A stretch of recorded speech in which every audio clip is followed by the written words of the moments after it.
Wa in ta'uddu nikmatallahi la tuhsuha. Innal insanaladzalumun kafar. Dan jika kamu mencoba untuk menghitung nikmat Allah, maka kalian tidak akan mampu. Sesungguhnya manusia itu sangat zalim dan sangat ingkar terhadap nikmat Allah. Innallaha laghafurur rahim. Jika kalian menghitung nikmat Allah, niscaya tidak akan mampu. Sesungguhnya Allah Maha Pengampun lagi Maha Penyayang. Rasulullah SAW bersabda, siapa yang di pagi hari mengucapkan Allahumma ma asbaha bi min nikmatin au bi ahadin min khalqika fa minka wahdaka la syarikalak falakal hamdu wa lakas syukru, maka dia telah memenuhi hari itu dengan rasa syukur. Dan barang siapa kemudian mengucapkan di sore hari, maka dia termasuk digolongkan orang yang pandai bersyukur. Qala Abdullah ibn Mas'ud radhiyallahu an, sa'altu Rasulullah sallallahu alaihi wasallam, qultu ya Rasulullah ayyul amali afdal? Qala as-salatu ala miqatiha. Qultu summa ayyun? Qala summa birrul walidain. Qultu summa ayyun? Qala al-jihad fi sabilillah. Fasakatu ar Rasulillah sallallahu alaihi wasallam walau i'tazatuhu lazadani as-salatu ala miqatiha, salat di awal waktu.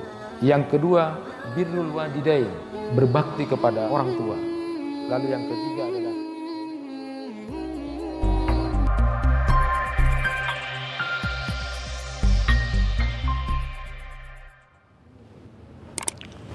Assalamualaikum warahmatullahi wabarakatuh. Alhamdulillahi rabbil alamin, wa bihi nasta'inu ala umurid dunya waddin. Ashhadu an la ilaha illallah wahdahu la syarikalah, wa ashhadu anna Muhammadan abduhu wa rasuluh. Allahumma salli wa sallim wa barik ala nabiyyina Muhammad wa ala alihi wa ashabihi ajma'in. Amma ba'du. Bapak-bapak, ibu-ibu, jamaah kuliah subuh yang dirahmati Allah. Sebelum kita melanjutkan kajian kita pada kesempatan kali ini tentang amalan-amalan utama yang bisa kita lakukan, saya ingin menyampaikan bahwa betapa besar nikmat yang diberikan Allah kepada kita, dan kalau kita menghitung-hitung nikmat yang diberikan Allah kepada kita, maka kita tidak mungkin untuk bisa menghitungnya. Di dalam Al-Quran disebutkan, wa in ta'uddu nikmatallahi la tuhsuha. Jika kamu ingin mencoba menghitung nikmat-nikmat Allah itu, kalian tidak akan mampu. Betapa kasih sayangnya Allah kepada kita. Allah Subhanahu wa taala memberikan kenikmatan iman Islam. Allah memberikan nikmat sehat buat kita, diberikan kita pendengaran, diberikan penglihatan, diberikan kita mampu untuk berbicara. Itu adalah nikmat-nikmat yang luar biasa yang kita tidak mungkin dan mampu untuk menghitungnya. Ma'asyiral muslimin rahimakumullah, saya ingin bercerita tentang seorang kakek. Kakek ini umurnya 80 tahun. Suatu saat dia sudah mulai merasa sakit telinganya sakit suatu saat, lalu kemudian tidak mendengar, sakit tidak mendengar, lalu kemudian datang periksa ke tabib atau ke dokter. Hasilnya dari diagnosa itu, kakek yang sedang bermasalah dengan pendengarannya harus diopname di rumah sakit untuk menyembuhkan sakitnya itu. Singkat cerita, beberapa hari dia di rumah sakit, lalu kemudian setelah sembuh, bagian administrasi di rumah sakit itu memberikan kwitansi untuk pembayaran, dan ketika disodorkan kwitansi itu, sang kakek itu kemudian memandangi lalu kemudian melihat, lalu tidak terasa ketika melihat kwitansi pembayaran itu, kakek ini meneteskan air mata. Lalu bertanyalah kemudian sang administrasi di rumah sakit itu, kenapa kakek kemudian menangis? Apakah melihat jumlah pembayaran yang harus dibayar setelah ada di rumah sakit itu? Lalu kemudian kakek itu menjawab, abki li'anna allaha manhiya sam'a samanina amma walam yukallifuni bi ujrati qad fakam a'tanallahu wa kam asaina. Kakek itu lalu kemudian mengatakan, saya menangis bukan karena melihat jumlah nominal yang harus saya bayar, tetapi saya baru sadar, katanya kakek itu, bahwa Allah Subhanahu wa ta'ala telah memberikan pendengaran buat dia selama 80 tahun, tetapi Allah tidak pernah minta bayaran. Allah tidak pernah meminta bayaran. Betapa besar anugerah Allah yang diberikan kepada kita, dan betapa besar pengkhianatan kita, maksiat kita kepada Allah Subhanahu wa ta'ala. Itulah yang disampaikan oleh sang kakek kepada pegawai administrasi di rumah sakit itu. Allah tidak pernah meminta bayaran. Satu saja nikmat Allah berupa pendengaran itu. Bagaimana dengan nikmat-nikmat yang lain itu? Dalam Al-Quran disebutkan, wallahu akhrajakum min butuni ummahatikum la ta'lamuna syai'a wa ja'ala lakumus sam'a wal absara wal af'idah la'allakum tashkurun. Allah lah yang kemudian mengeluarkan kalian semua dari perut ibu-ibumu. Pada waktu itu kalian tidak tahu apa-apa. Lalu Allah kemudian menjadikan pendengaran, penglihatan dan hati agar kalian menjadi orang yang bersyukur kepada Allah. Masyiral muslimin rahimakumullah, dalam konteks menghitung nikmat Allah ini ada yang menarik. Ada seorang alim yang mencoba melihat, ada dua firman Allah yang sama tetapi kemudian penutupnya berbeda. Ayatnya sama tapi kemudian di penutup ayat itu berbeda. Yang pertama di dalam Quran surat Ibrahim ayat 34, wa in ta'uddu ni'matallahi la tuhsuha innal insana ladzalumun kafar. Dan jika kamu mencoba untuk menghitung nikmat Allah, maka kalian tidak akan mampu. Sesungguhnya manusia itu sangat zalim dan sangat ingkar terhadap nikmat Allah.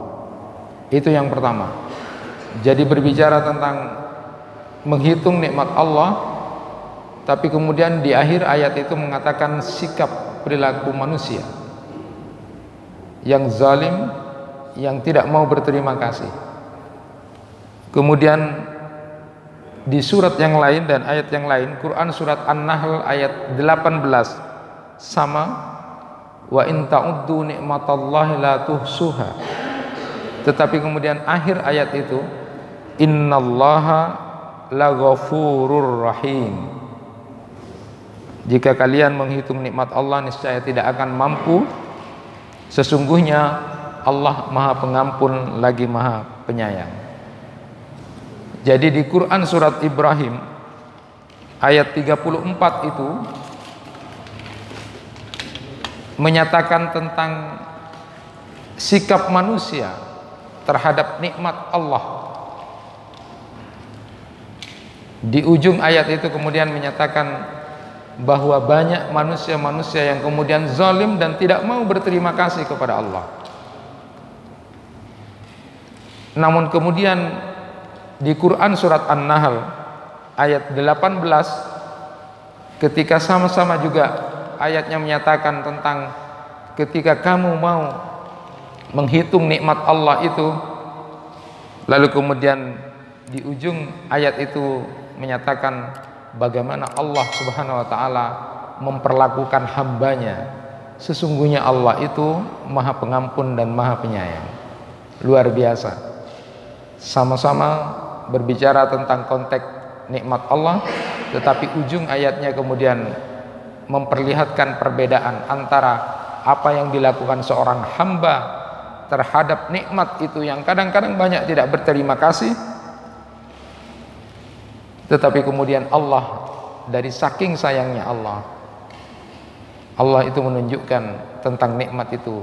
Walaupun demikian Allah masih memberikan kesempatan karena Allah Maha Pengampun lagi Maha Penyayang. Kemudian ada orang alim yang menyatakan khairuhu ilaina nazil wa syarruna ilaihi sha'id. Kebaikan-kebaikan Allah itu kepada kita terus tercurah kepada kita, terus turun kepada kita. Kebaikan-kebaikan Allah itu terus turun kepada kita. Sedangkan kita mempersembahkan, menaikkan banyak kejelekan-kejelekan terhadap catatan-catatan Allah. Ghufranaka Rabbi. Semoga Allah mengampuni kita semua. Masyiral muslimin rahimakumullah, betapa besar kasih sayang Allah kepada hamba-hambanya, hanya cuma diminta taat saja kepada Allah, taat saja. Dan saat kita sebenarnya bersyukur kepada Allah Subhanahu wa taala itu, artinya kita sebenarnya mengikat untuk kemudian menguatkan agar nikmat yang kita terima itu masih kemudian melekat pada kita, bahkan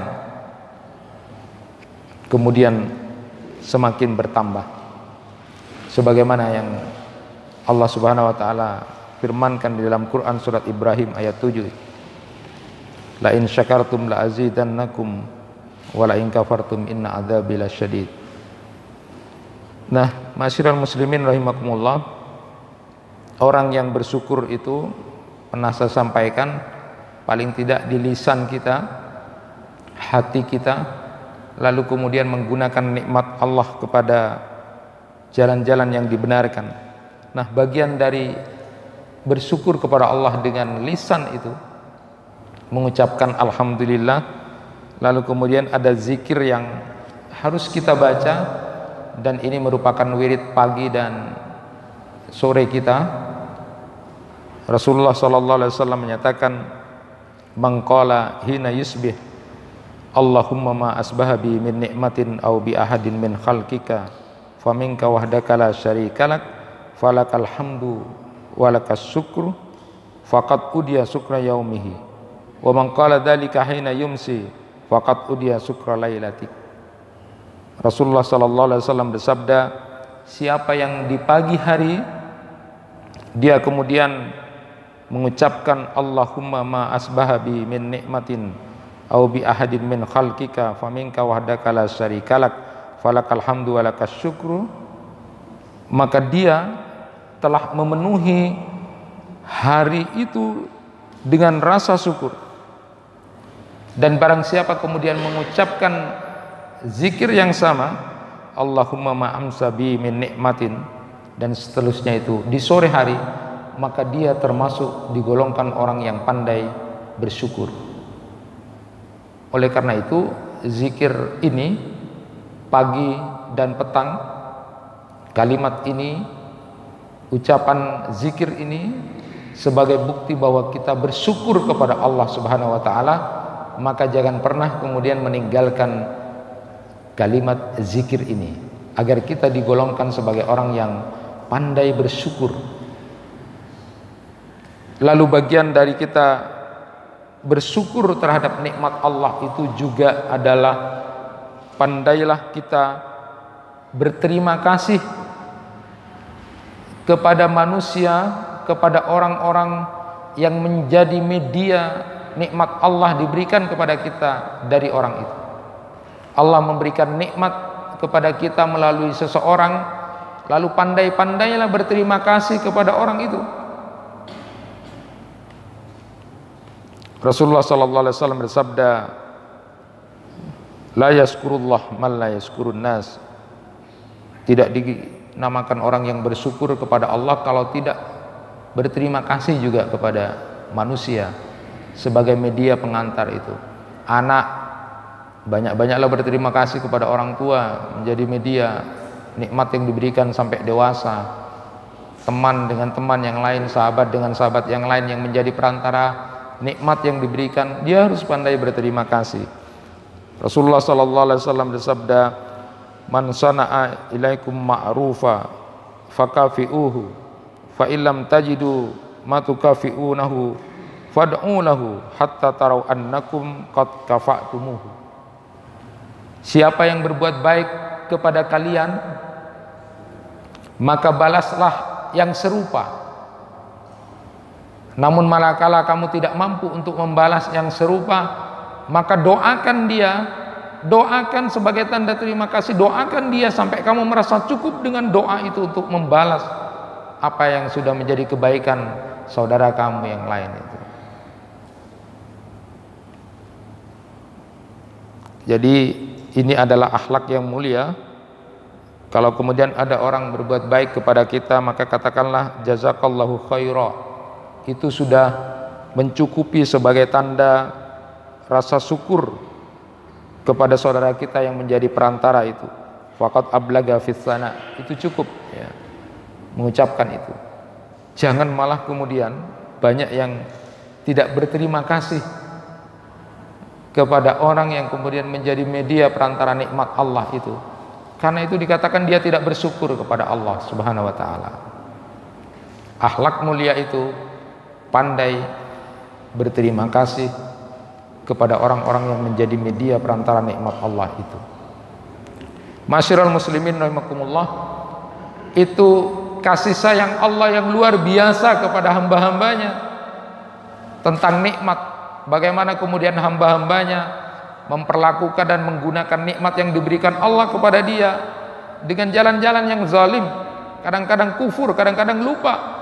Hatta pendengaran selama berapa tahun tidak dimintai bayaran, penglihatan berapa tahun tidak dimintai bayaran itu. Orang sakit mata saja sudah bayaran yang luar biasa itu, tapi Allah tidak meminta itu. Minta untuk kepentingan kita sendiri sebagai seorang hamba untuk taat kepada Allah. Terlalu banyak hutang kita, tetapi Allah Maha sayang kepada hambanya. Dalam konteks nikmat itu pun kemudian Allah masih mengampuni, lalu memberikan kasih sayang yang luar biasa kepada hambanya itu. Allah mencurahkan banyak terus kebaikan, sedangkan kita banyak menampilkan dan menaikkan hal-hal yang tidak baik kepada Allah. Allah sayang kepada hambanya. Masyiral muslimin rahimakumullah. Dan luar biasanya lagi Nabi kita, Nabi Muhammad Rasulullah sallallahu alaihi wasallam ternyata juga begitu sangat sayang kepada umatnya. Di kitabnya Sayyid Husain Al-Afafi itu, di Al-Bihar Az-Zahira fi Asbabil Maghfirah, beliau menunjukkan beberapa hal, di antaranya para rasul itu, para nabi itu diberi oleh Allah kesempatan untuk berdoa. Tetapi Nabi kita Rasulullah sallallahu alaihi wasallam kemudian menyimpan doa. Likulli nabiyyin da'watun mustajabah fata'ajjala kullu nabiyyin da'watahu wa inni ikhtaba'tu da'wati, kata Rasulullah. Setiap nabi itu memiliki doa yang mustajabah, di mana dia berdoa dengan doa tersebut. Tetapi kata Rasulullah, aku menyimpan doa itu. Dan di dalam riwayat lain disebutkan, fa uridu an ahtabi'a da'wati syafa'atan li ummati yaumal qiyamah.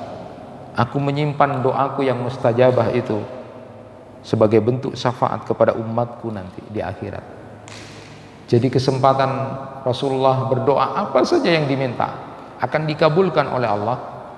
Ternyata doa ini disimpan oleh Rasulullah untuk kepentingan umatnya. Allahumma salli ala Muhammad wa sallim. Dalam riwayat lain itu disebutkan setiap nabi itu menyegerakan doanya. Jadi semacam ada egois, bukan egois ya, tetapi kemudian langsung apa yang kamu minta silakan. Ada doa yang mustajabah, disegerakan, menyegerakan mereka. Para nabi yang lain itu menyegerakan doanya, tapi nabi kita Nabi Muhammad menyimpan doa untuk kepentingan kita. Fayyana ilatun insyaallah mamata min ummati la yusyriku billahi syai'a. Doaku itu, kata Rasulullah, mencakup setiap umatku yang meninggal tanpa menyekutukan Allah dengan sesuatu pun. Nabi SAW bersabda, "Khuyirtu baina syafa'a wa baina ayyadkhula nisfu ummatil jannah fakhtartu syafa'ah." Aku diberikan pilihan, kata Rasulullah, antara syafaat dan umatku separuh masuk surga, tetapi aku memilih syafaat, kata Rasulullah. Itu hadis riwayat Ahmad. Rasulullah bersabda, "Atani atin min indi rabbi fa khayyarani baina ayyudkhila nisfa ummatil jannah wa baina syafa'ah fakhtartu syafa'ah wa hiya liman mata la yusyriku billahi syai'a." Ada malaikat yang datang mendatangiku, kata Rasulullah, dari sisi Tuhanku. Dia kemudian memberikan pilihan kepadaku antara Allah memasukkan separuh umatku ke dalam surga atau syafaat.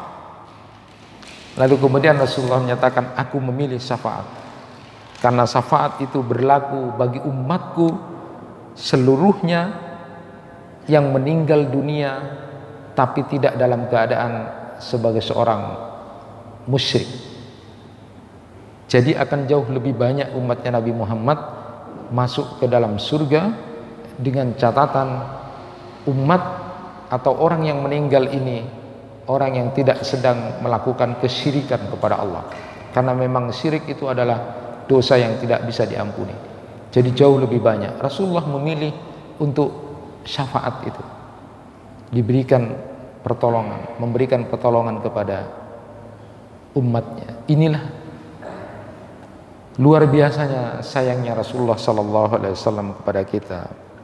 Nah, ada yang ingin saya tekankan sedikit, hal yang sederhana tetapi biasa berkaitan dengan syafaat ini buat kita, bahwa riwayat dari Abdullah bin Amr bin As itu, bila ada orang yang menjawab azan, apa yang dikumandangkan azan, lalu kita kemudian ikuti dengan kata-kata yang sama, kecuali kemudian dalam riwayatnya itu disebutkan dengan hayya 'alas shalah, hayya 'alal falah, dengan la haula wala quwata illa billah. Bila itu diikuti, setelah itu, setelah azan itu, lalu kemudian dia bersalawat kepadaku, halat lahu syafa'ah, aku halalkan syafaat pada dia. Riwayat Jabir bin Abdullah, setelah mendengar seruan azan, lalu kemudian orang itu membaca doa, Allahumma rabba hadhihi da'wati tamma was salatil qa'imah ati Muhammadanil wasilah wal fadilah wa ba'atsu maqama mahmudal ladzi wa'atta halat lahu syafaati yaumal qiyamah. Aku halalkan buatnya syafaatku nanti. Jadi kalau begitu, ini amalan ringan, tapi supaya sweet di antara sekian banyak amalan, maka dengarkan azan, jawab azan itu, lalu bersalawatlah kepada Rasulullah, lalu berdoalah dengan doa yang diajarkan tadi itu, maka orang ini kemudian nanti aku halalkan syafaat kepada dia. Ringan, Tetapi berapa banyak orang yang kemudian ketika adzan tidak mendengarkan, menganggap itu panggilan yang biasa saja. Jangankan untuk menjawab, mendengarkan saja tidak. Mestinya kalau orang kemudian menyambut betapa Rasulullah SAW sayang kepada umatnya, yang selalu berpikir tentang umatnya dan memilih syafaat daripada kemudian umatnya diberikan masuk separuh surga, sambutlah.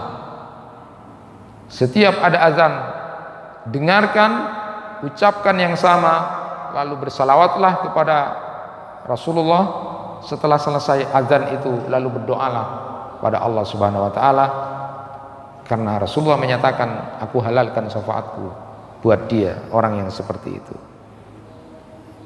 Allahumma salli ala Muhammad wa sallim.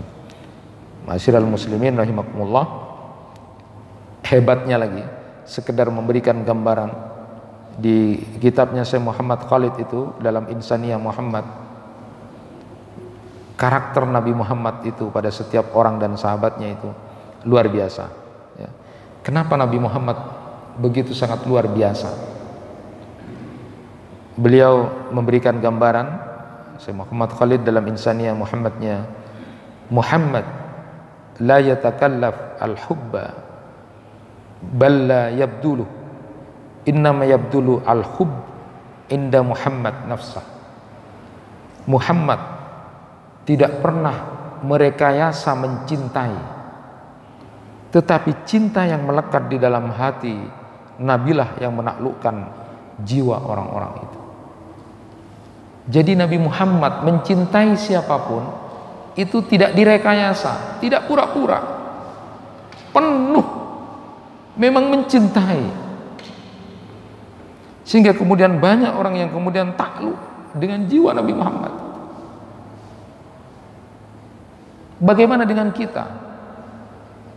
Kita terlalu banyak merekayasa, kita terlalu banyak berpura-pura dengan cinta kita kepada orang-orang di sekitar kita, kepada istri kita, teman kita, sahabat kita. Tidak sungguhan, tidak sepenuh hati. Itulah yang kemudian kita gagal. Banyak yang gagal karena kita terlalu banyak merekayasa, berbasa-basi.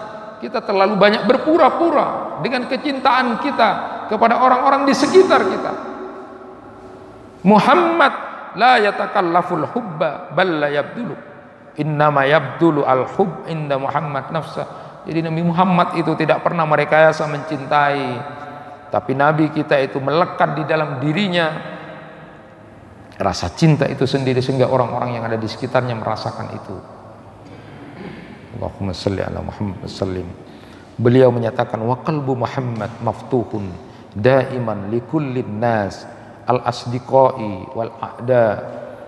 Hati Muhammad itu selalu terbuka bagi semua orang, para sahabatnya, bahkan para musuhnya. Salah satu orang yang bahkan bercerita ingin membunuh Nabi Muhammad karena sudah sangat benci kepada Nabi Muhammad, sudah sangat tidak kuat mendengar namanya Muhammad di telinganya, sampai dia sudah akan berniat akan membunuh Muhammad. Tapi saat membunuh itu berubah menjadi cinta. Saat tenang dia mengatakan, laqad sa'aitu ilaik wa ma ala wajhil ard abghadu ilayya minka wa inni ladahibun al'an anka wa ma ala wajhil ardi ahabbu ilayya minka. Sungguh aku berusaha menemuimu wahai Muhammad. Saat itu tidak ada orang yang paling aku benci di dunia ini, tidak ada seorang yang paling aku benci di dunia kecuali namamu. Tapi sekarang berbalik, kata orang itu. Tidak ada orang yang paling aku sayangi dan aku cintai kecuali engkau. Ini pengakuan dari orang yang kemudian begitu sangat membenci Nabi Muhammad SAW. Tetapi karena pancaran rasa cinta yang sesungguhnya dari Nabi Muhammad itu dirasakan oleh orang-orang yang di sekitarnya, bukan rekayasa, bukan basa-basi dan pura-pura, maka bisa menaklukkan orang-orang di sekitarnya. Mampukah kita membalas, meniru, belajar bagaimana Rasulullah tidak merekayasa dan berpura-pura dengan cinta kita pada orang-orang yang ada di sekitar kita, kepada teman-teman kita, kepada orang-orang di sekitar kita. Dengan penuh hati kita harus melakukan sebagaimana Rasulullah SAW tidak pernah ada rekayasa cintanya kepada saudaranya. Ada orang yang pura-pura sayang, pura-pura cinta, tetapi dia benci kepada saudaranya karena lain organisasi, lain kelompok. Tidak seperti itu. Rasulullah SAW sungguh-sungguh menampakkan rasa cinta kepada orang-orang di sekitarnya. Bahkan musuh pun merasakan itu. Masyiral muslimin rahimakumullah, maka pada kesempatan ini dan beberapa kajian ke depan kita akan mengkaji tentang masalah ibadah yang kita lakukan. Sebagaimana yang kita maklumi bersama, Allah Subhanahu wa taala berfirman, "Wa ma khalaqtul jinna wal insa illa liya'budun." Tidak diciptakan jin dan manusia kecuali untuk beribadah kepada Allah. Allah lalu kemudian mengutus rasul-rasulnya. Allah mengutus pada kita Rasulullah sallallahu alaihi wasallam untuk menjadi role model. Bagaimana model ibadah yang diajarkan oleh Allah kepada kita melalui Rasulullah sallallahu alaihi wasallam. Dan di antara keistimewaan syariat yang sudah diturunkan kepada kita melalui Rasulullah sallallahu alaihi wasallam itu, salah satu kesempurnaannya dan keistimewaannya adalah Allah Subhanahu wa taala sudah berfirman, "Al-yauma akmaltu lakum dinakum wa atmamtu 'alaikum ni'mati wa raditu lakumul Islam dina." Jadi agama ini sudah sempurna. Nikmat yang diberikan Allah sudah begitu sangat cukup, dan telah aku ridhoi Islam sebagai agamamu. Jadi kesempurnaan ajaran agama ini sudah jelas, sudah dicontohkan oleh Rasulullah SAW. Tetapi bagaimana kita memerankan, melaksanakan apa yang menjadi perintah Allah itu dan apa yang sudah dicontohkan oleh Rasulullah, itulah yang harus kita pelajari sekarang. Kenapa? Karena waktu yang diberikan Allah kepada kita di dunia ini sangat terbatas. Maka belajar ilmu untuk mencari amal-amal utama, lalu kemudian belajar untuk memandang amal itu yang baik dan benar, itu harus kita lakukan sekarang. Karena kita punya keterbatasan. Maka belajar ilmu menjadi penting. Ilmu sebelum amal itu menjadi penting. Wasiat Nabi SAW terhadap Abdullah bin Amr bin As, "Inna li jasadika alaika haqqa, wa inna li ainika alaika haqqa, wa inna li zawjika alaika haqqa, wa inna li zawjika alaika haqqa." Sesungguhnya badanmu memiliki hak, sesungguhnya matamu memiliki hak, sesungguhnya tamumu memiliki hak, dan sesungguhnya istrimu juga memiliki hak. Itu hadis riwayat Bukhari. Salman berkata kepada Abu Darda, "Sesungguhnya Rabbmu memiliki hak atas dirimu, sesungguhnya dirimu memiliki hak, dan keluargamu juga memiliki hak. Maka berikanlah haknya masing-masing." Kemudian Rasulullah SAW menyatakan, "Sadaqta ya Salman," benar ya Salman. Bagaimana sekarang kita memerankan diri kita ini sebagai hamba Allah, dan bagaimana kemudian kita memerankan diri kita dengan tanggung jawab kita masing-masing, itulah yang harus kita pelajari. Kaitannya dengan amal dan ibadah yang harus kita lakukan kepada Allah Subhanahu wa taala. Jangan kemudian menjadi orang yang kemudian tidak paham. Dia terus di masjid saja, sementara istri dan anak-anaknya dibiarkan. Salah itu. Istri punya hak, keluarga kita punya hak kepada kita. Jangan kita egois. Mata kita, badan kita juga punya hak diistirahatkan pada waktu-waktu tertentu. Nah, memerankan inilah yang harus kita pelajari. Bagaimana kita menjadi cantik, memerankan jadwal kurikulum harian kita di hadapan Allah, itulah yang harus kita pelajari dengan ilmu. Saat kemudian banyak tawaran amal yang dilakukan maka penting untuk kita sama-sama belajar tentang masalah amal-amal ini. Kenapa penting mempelajari amal yang utama dan sebabnya ini? Pertama, karena masalah ini mendapat perhatian dari para sahabat, para tabi'in, para imam, para ahlussunnah, itu menjadi perhatian besar. Para sahabat bertanya kepada Rasulullah, ayyul amal afdal? Amal apa ya Rasulullah yang paling utama itu? Ayyul Islam afdal? Islam yang bagaimana yang paling utama itu? Ini para sahabat saja bertanya begitu. Jadi bertanya kepada Rasulullah supaya kemudian dengan keterbatasan waktu itu dia bisa mengejar amalan-amalan yang utama. Para sahabat pun bertanya, ayyul amal afdal? Mana yang paling utama? Dengan keterbatasan itu.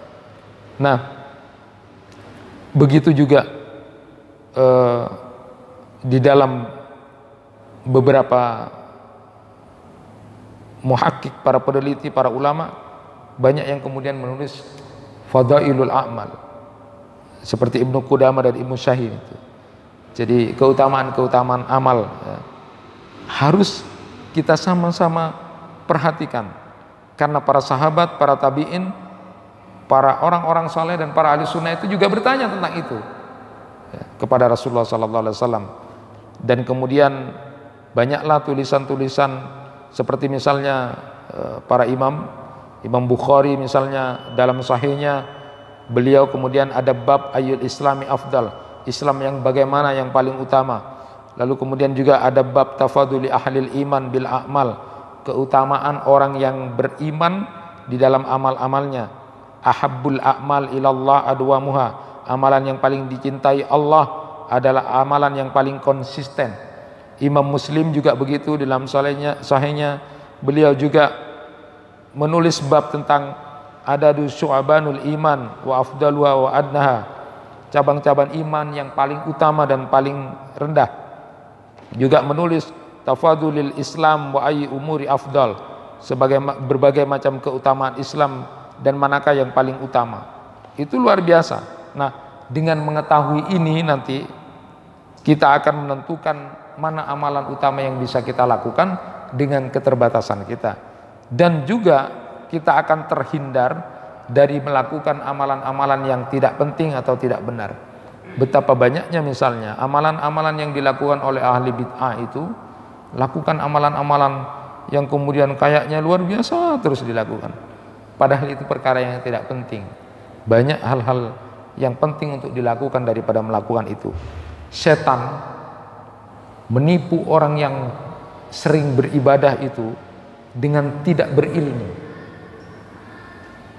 Setan telah menghiasi amalan-amalan yang sebenarnya tidak ada untuk menjadi sesuatu yang begitu sangat disibukkan dilakukan oleh orang-orang tertentu yang suka beramal.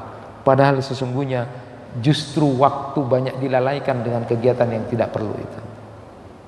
Oleh karena itu penting bagi kita semua untuk memahami tentang ilmu-ilmu amalan utama itu. Insya Allah kita akan kaji ke depan kitabnya Syekh Ibrahim Ar-Ruhaili tentang Tajridul Ittiba fi Bayani Asbabi Tafadulil A'mal. Kita juga menjadikan bahan pembandingan nanti fikhu aulawiyatnya Syekh Yusuf Qaradawi. Paling tidak misalnya prioritas amal yang kontinu atas amal yang terputus, prioritas amalan yang luas manfaatnya daripada manfaat yang sedikit, prioritas amalan hati di amalan anggota badan kita. Kita juga nanti akan bandingkan dengan kitabnya Syekh Abdul Salam Al-Karbuli, insyaallah fikhul aulawiyatnya lebih luas lagi tentang luar biasanya bagaimana kita menjadi orang yang bagus, paham terhadap amal-amalan yang punya kualitas tinggi daripada kemudian amalan-amalan yang hanya kelihatan ramai dan sibuk tapi ternyata tidak ada apa-apanya. Kesempatan pertama ini saya sampaikan sedikit tentang kajian di kitab itu, bahwa amal dilakukan berdasarkan jenis keutamaannya. Banyak nas yang menunjukkan bahwa keutamaan amal berdasarkan jenisnya itu mendahulukan daripada amalan-amalan yang lain itu. Dalam beberapa riwayat di berbagai kesempatan Nabi SAW ditanya tentang amal yang paling utama dan jawaban beliau pun beragam. Saya ingin bacakan beberapa saja. Dalam As-Sahihain itu disebutkan, qala Abdullah ibni Mas'ud radhiyallahu an, sa'altu Rasulullah sallallahu alaihi wasallam, qultu ya Rasulullah, ayyul amali afdal? Qala as-salatu ala miqatiha. Qultu summa ayyun? Qala summa birrul walidain. Qultu summa ayyun? Qala al jihad fi sabilillah. Fasakattu ar Rasulillah sallallahu alaihi wasallam walau i'tazattuhu lazadani. Ketika ditanya kepada Rasulullah, menurut hadis ini amalan yang paling utama itu apa? Lalu kemudian Rasulullah menjawab, as-salatu ala miqatiha, salat di awal waktu itu. Yang kedua, birrul walidain, berbakti kepada orang tua. Lalu yang ketiga adalah jihad fisabilillah. Paling tidak kita paham tentang itu. Teruslah, jangan berhenti untuk melaksanakan salat di awal waktu. Teruslah, bila kita masih punya orang tua, jangan pernah sakiti, berbaktilah, habiskanlah hidup kita untuk berbakti kepada orang tua itu. Karena itu amalan yang utama. Saatnya ada jihad, maka itu adalah amalan utama. Lakukan itu. Dalam As-Sahihain juga disebutkan an Abi Hurairah anna Rasulullah sallallahu alaihi wasallam su'ila ayyul amal afdal? Faqala imanun billah wa rasulih.